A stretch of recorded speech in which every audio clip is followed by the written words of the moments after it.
안녕하세요, 여러분. 오늘은 창세기 33장의 말씀을 생각해 보고자 합니다.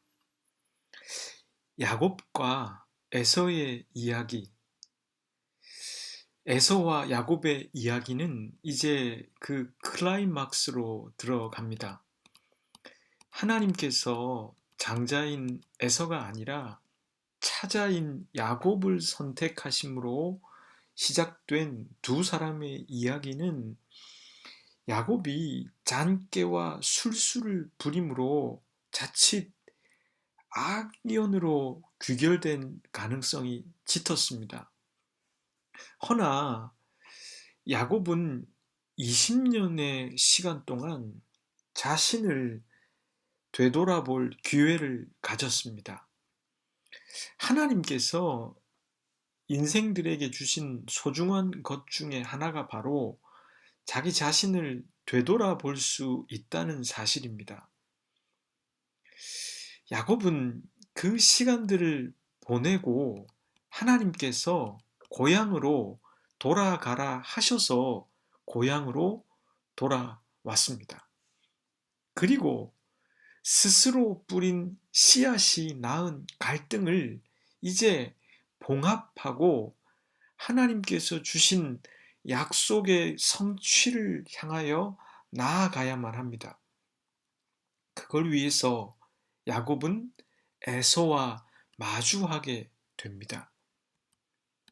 하나님께서는 창세기 32장을 통해서 야곱이 에서를 만나기 직전에 한 낯선 사람을 만나게 하셨습니다. 사람과 관계를 회복하기 이전에 하나님과 온전한 관계를 맺도록 하신 것이지요. 사람에게 용서를 받기 이전에 하나님께 용서를 받도록 하신 것이었습니다. 그리고 야곱은 에서와 조우하게 됩니다. 우선은 창세기 33장의 이야기를 한번 살펴보겠습니다. 창세기 33장의 이 스토리는요, 크게 두 가지로 나눌 수 있습니다. 첫째는 야곱과 에서가 상봉하는 장면입니다. 야곱은 에서와 400명이나 되는 에서의 장정들이 자신에게 오는 것을 봅니다. 그리고 그는 자신의 가족들을 세 그룹으로 나눕니다. 첫째 그룹은 여종들과 여종들이 낳은 아들들을 세우고, 그 뒤에는 둘째 그룹으로 레아와 레아의 아들들을 서도록 합니다. 그리고 그 뒤로는 라헬과 요셉을 서도록 합니다. 야곱은 에서를 만나 7번이나 절을 합니다. 에서는 야곱을 안고 입을 맞춥니다.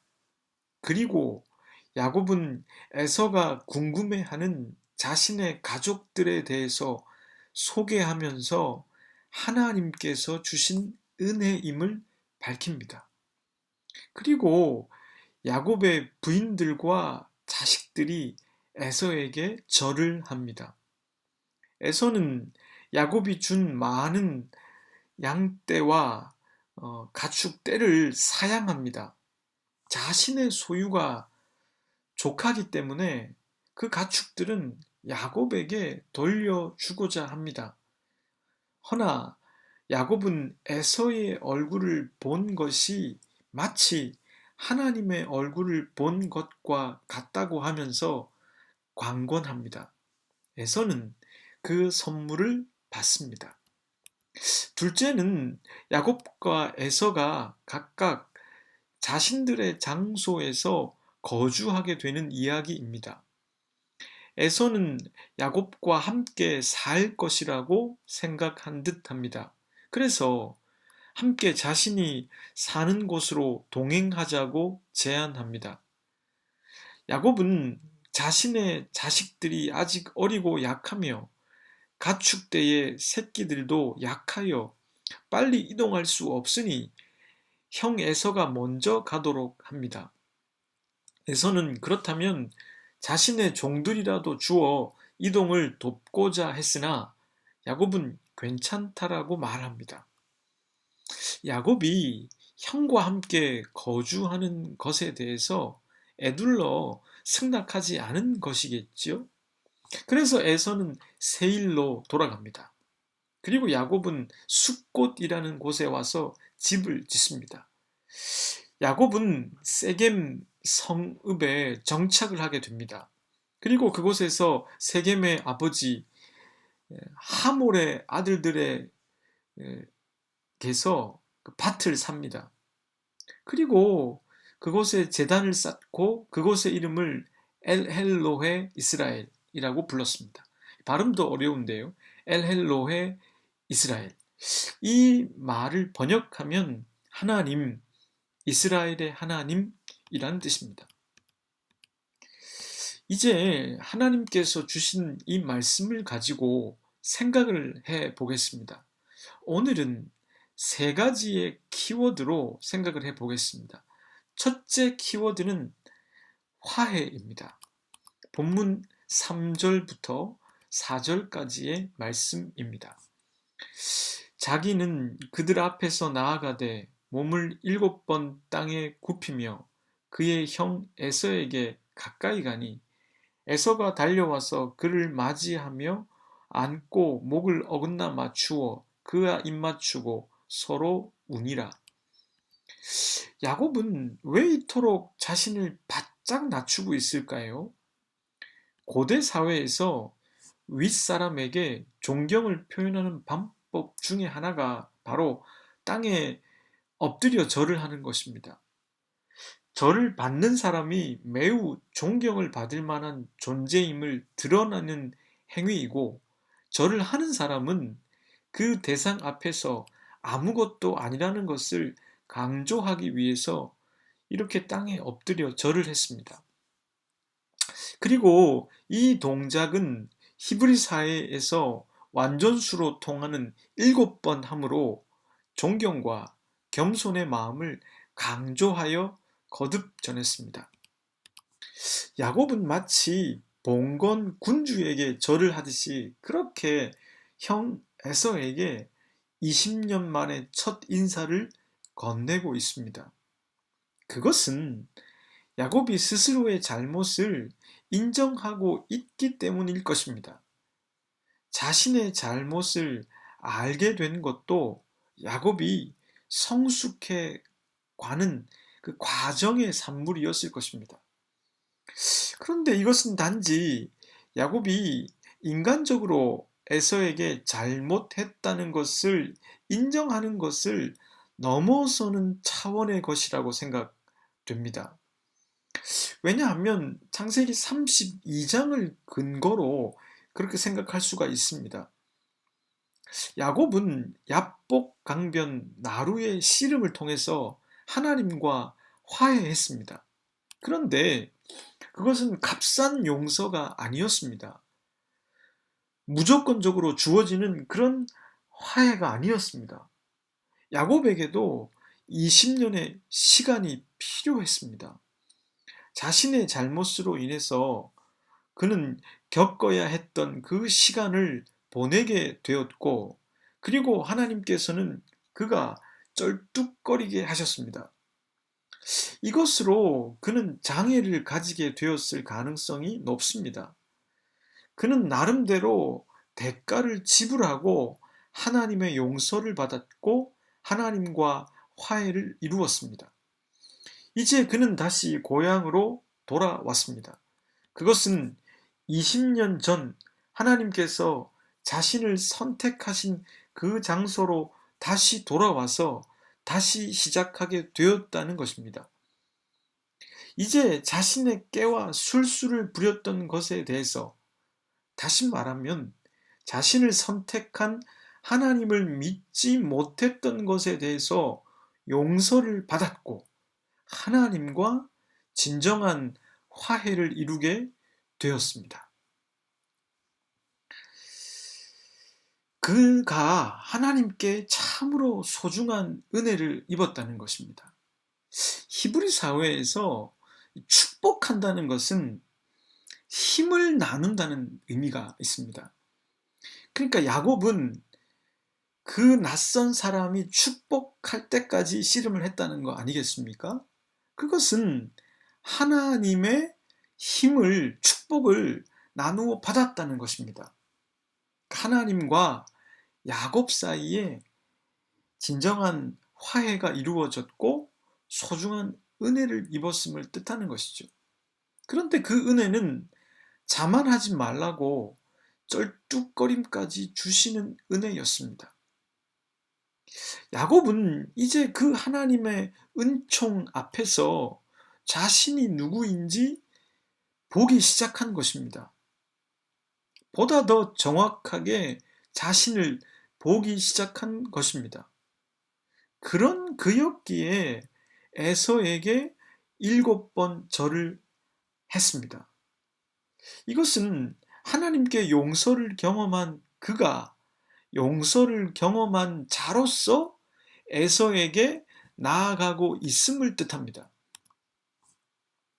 마태복음 18장에 보면 용서에 관한 비유가 있습니다. 한 사람이 자기 주인에게 1만 달란트의 빚을 지고 있었습니다. 갚을 수 없는 상황임을 밝히자 주인은 이 사람을 측은히 여겨서 그 빚을 탕감해 주었습니다. 그런데 탕감받은 이 사람은 자신에게 100데나리온 빚진 사람이 갚을 수 없는 상황이라고 밝혔음에도 그 사람을 불쌍히 여기지 않았습니다. 당시 화폐 가치로 보면 1달란트는 5,000데나리온입니다. 그러니까 엄청난 액수의 용서를 받았음에도 적은 금액에 대해서 긍휼히 여기지 않았던 것이죠. 이 이야기를 전해들은 주인은 진노합니다. 엄청난 용서를 받았음에도 작은 용서를 하지 않는 그 사람은 주인의 진노를 받아 벌을 받게 되는 것이죠. 결국 이 비유의 의미는 하나님께 값싼 은혜가 아니라 무엇과도 비교할 수 없는 값진 은혜를 입은 사람이 다른 사람들과의 관계에 있어서도 그 값진 은혜를 입은 자로서 살아가야 한다는 것을 뜻합니다. 그것과 이것은 분리할 수 없다는 뜻입니다. 하나님께 받은 값진 은혜가 있음에도 다른 이들을 대할 때에는 그 값진 은혜를 입은 사람으로서가 아니라 아직까지 자기 이익에 몰두한 자신일 때가 있습니다. 그것이 분리되면 안 되는데 분리될 수 있다는 것이죠. 야곱은 약복 강변 나루의 경험을 통해서 하나님의 현존 앞에 서 보았습니다. 그리고 그것을 경험한 사람으로서 겸손해지게 되었습니다. 야곱은 그걸 경험한 자로서 겸허하게 분리 없이 에서를 만나고 있는 것입니다. 이런 야곱을 대하는 에서의 태도는 야곱이 혹시 걱정했을지 모를 그런 것이 아니었습니다. 본문 4절과 9절의 말씀을 통해서 알 수 있는데요. 차례로 본문 4절과 9절의 말씀입니다. 에서가 달려와서 그를 맞이하여 안고 목을 어긋맞추어 그와 입맞추고 서로 우니라. 에서가 이르되 내 동생아 내게 있는 것이 족하니 내 소유는 내게 두라. 에서의 태도는 화가 나 있지 않습니다. 그는 이미 녹아 있었습니다.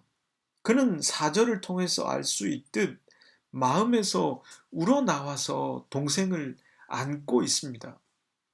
에서는 왜 동생에 대해서 노를 바라지 않았을까요? 여러 가지 추측이 가능해집니다. 우선은 시간이 20년이나 흘렀습니다. 시간은 많은 것을 용서하게 하고 잊어버리게 만들어 줍니다. 저 역시도 시간이 약이라는 말을 절감할 때가 있습니다. 그때는 이해할 수 없었는데 시간이 지나면서 이해가 되는 부분들이 있습니다. 다음으로는 야곱이 고향으로 돌아와서 보인 태도들에 에서의 마음이 녹았을 가능성도 있습니다. 야곱 같지 않는 모습들, 자신을 굉장히 낮추는 모습들, 에서를 주라고 호칭하며 전혀 자신을 장자로서 생각하는 태도가 없는 그의 모습은 에서의 마음에 노함보다는 측은지심과 가족애를 불러일으켰을 가능성이 높습니다. 다음으로는 에서가 자신의 소유가 족하다고 밝혔던 부분을 통해서 하나님께서는 에서에게도 물질적인 풍성함을 주셨음을 알 수 있습니다.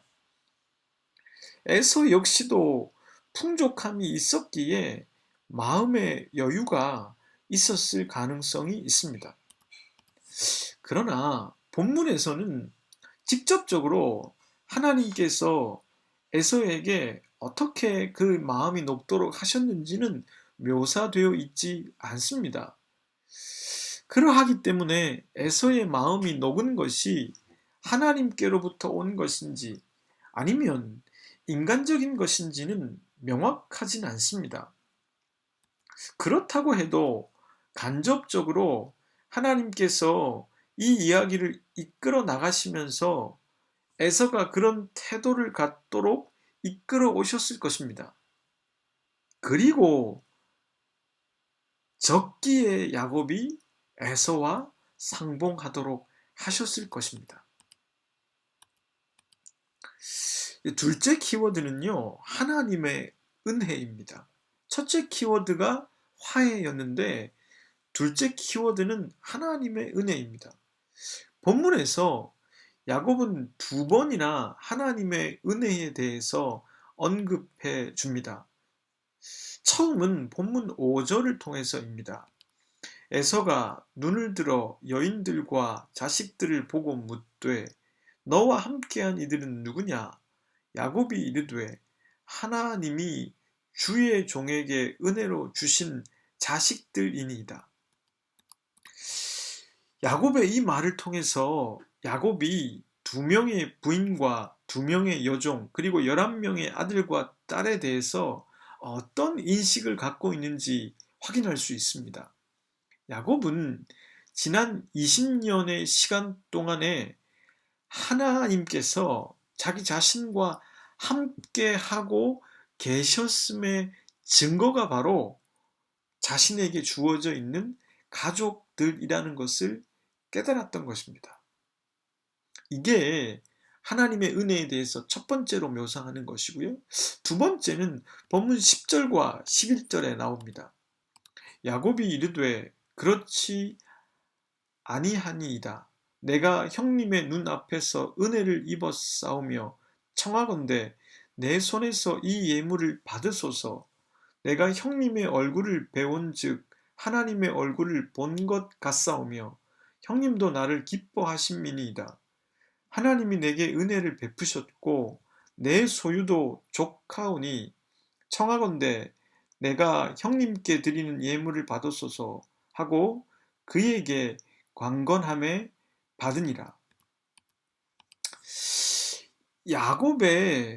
야곱이 형의 얼굴을 본 것이 마치 하나님의 얼굴을 본 것과 같다고 했습니다.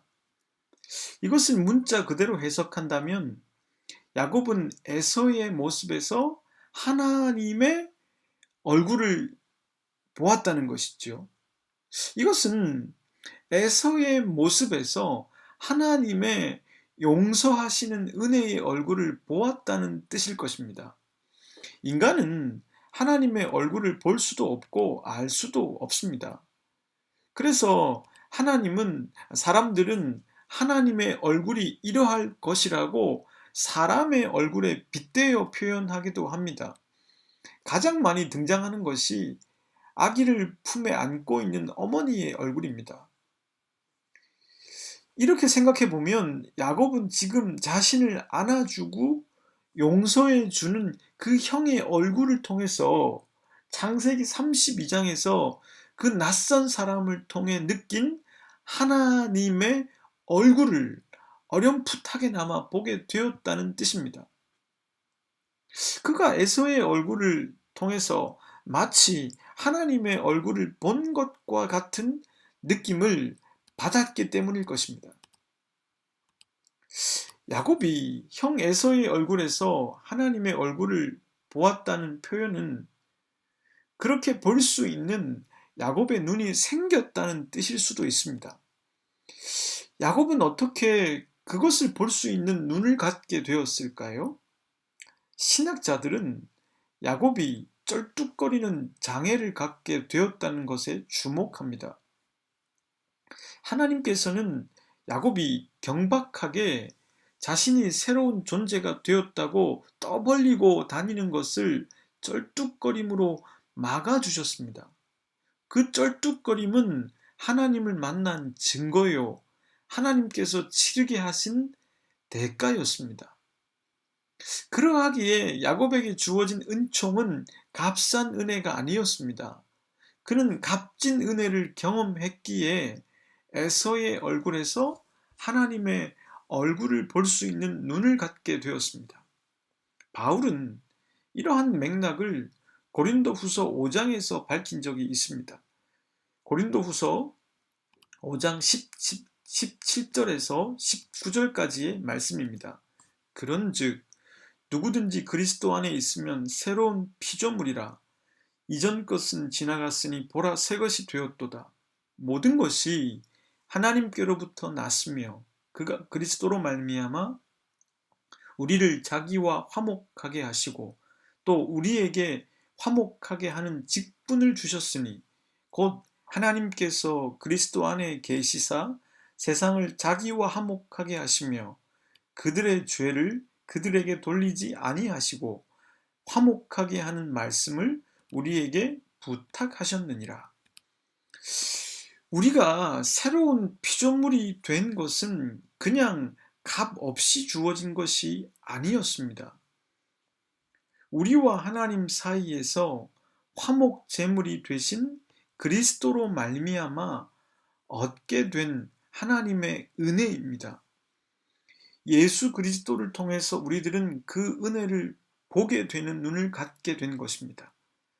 야곱도 대가를 치르고 하나님께 용서를 받았고 이제 새로운 존재가 되었습니다. 그리고 그는 그 은혜로서 에서를 대하고 있고 에서가 자신을 용서해 주고 있는 태도에서 하나님의 얼굴을 보게 된 것입니다.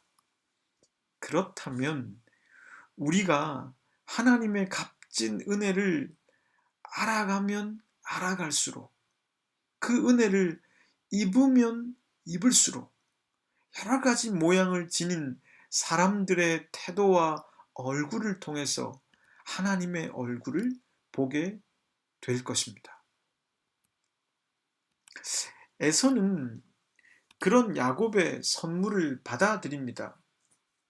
그것을 받음으로써 진정한 화해가 성립된 것이 됩니다.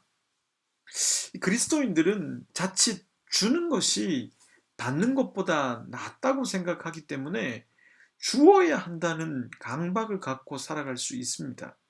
그런데 생각해 보면 사랑이 성립되기 위해서는 누군가가 주는 사랑을 받을 수도 있어야 합니다.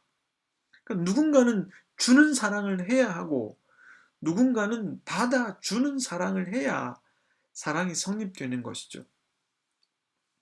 에서가 받아주는 사랑을 베풀지 않았다면 이 용서와 화해는 완전해지지 않았을 것입니다. 그런데 에서는 야곱의 사랑을 받아주는 사랑을 함으로 진정한 화해의 상징이 된 것입니다. 셋째 키워드는 정착입니다. 귀향한 야곱에게 이제 중요한 한 가지 과업이 남게 되었습니다. 그것은 다시 돌아온 약속의 땅에서 신앙을 지키며 하나님의 약속을 성취해 나가야 한다는 것입니다. 야곱은 숫곳이라는 곳에 정착해 나가면서 그 과업을 위해서 무엇을 했을까요? 본문은 세 가지를 말씀해 주고 있습니다. 우선 본문 17절의 말씀입니다. 야곱은 숫곳에 이르러 자기를 위하여 집을 짓고 그의 가축을 위하여 우릿간을 지었으므로 그 땅 이름을 숫곳이라 부르더라. 야곱은 우선 자신이 살 집을 지었습니다. 야곱은 왜 함께 하자는 에서의 제안을 에둘러 거절하고 독자적으로 집을 지었을까요? 어쩌면 그것을 거절한다면 에서가 다른 마음을 가질 수도 있지 않을까 하고 생각했을 텐데 말입니다. 야곱은 에서에게 함께 갈 수 없는 명분으로 자식들이 약하고 어리며 가축대의 새끼들이 약하므로 빨리 행군할 수 없음을 밝혔지만 야곱이 생각한 것은 단지 그것만이 아니었을 것입니다. 야곱은 이제 자신에게 주어진 그 과업을 생각했을 가능성이 높습니다. 이제 다시 그 약속이 자신을 통해서 이곳에서 성취될 수 있도록 하나님에 대한 신앙을 지켜야 하겠다는 다짐 속에서 그러했을 것입니다. 아무래도 에서와 함께 지낸다면 자신의 생활 양식대로 살아갈 수가 없고 그러다 보면 신앙을 지켜나가는 것이 쉽지 않을 수가 있습니다. 아시다시피 에서는 가나안 여인들과 결혼을 하지 않았습니까?